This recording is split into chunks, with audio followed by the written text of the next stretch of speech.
now that we know how to write point slope form, let's work on converting that point slope form into the form that we use to graph that slope intercept form.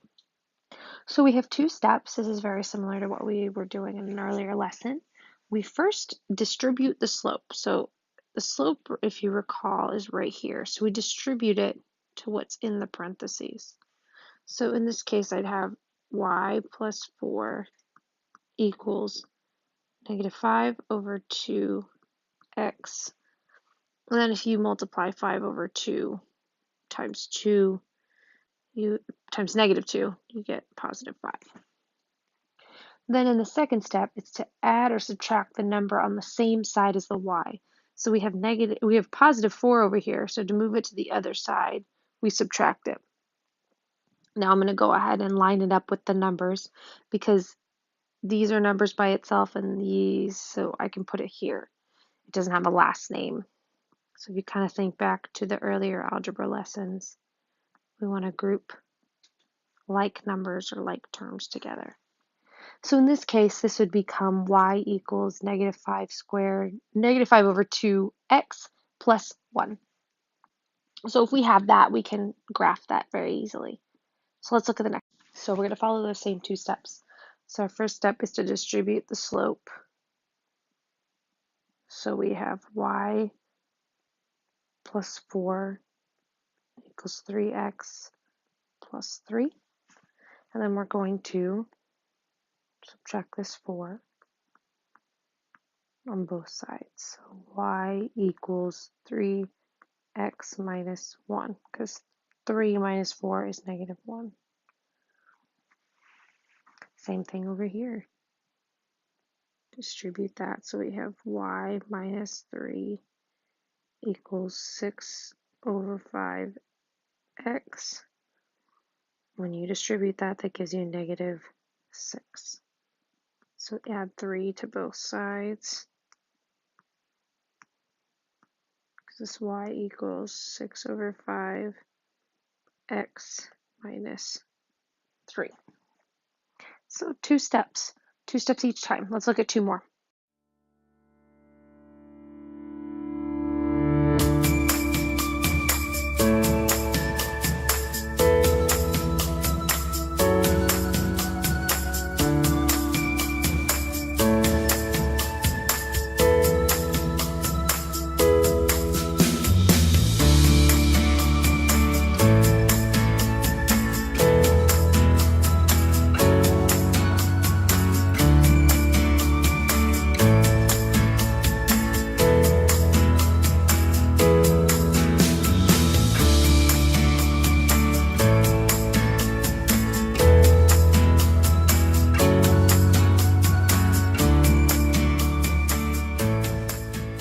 Step 1 is to distribute.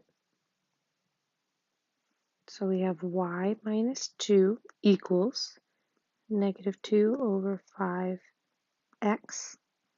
And then this will give us negative 2. So then the second step is to go ahead and move that number on the same side as the y. So you have negative 2 over 5x plus 0. Or we can even just get rid of that and have y equals negative 2 over 5x. So last one together. So there's no slope in this one, so we don't have to distribute anything here. So then all we'd have to do to get y by itself, because that's essentially the goal. Every time we're doing this, we're just trying to get y by itself. Once we do that, we're left with y equals x minus 1. So try these next two on your own. All right, so I hope you had an easy time with these problems because we were only using those two steps over and over. And the more you practice using those two steps, the easier it's going to get. So we're going to go ahead and distribute that 7, which will give you y minus 4 equals 7x plus 14. So then we're going to add the 4 to both sides. And remember to pair the numbers by themselves with other numbers by themselves. So you should have gotten y equals 7x plus 18. Last one, so we're going to distribute that. Get y minus 4 equals 9 over 7x minus 36 over 7. That was a little harder. Then we're going to go ahead and add 4 to both sides, which would give you y equals 9 over 7x. And then you might have had to do a little bit here because 4 would be the same as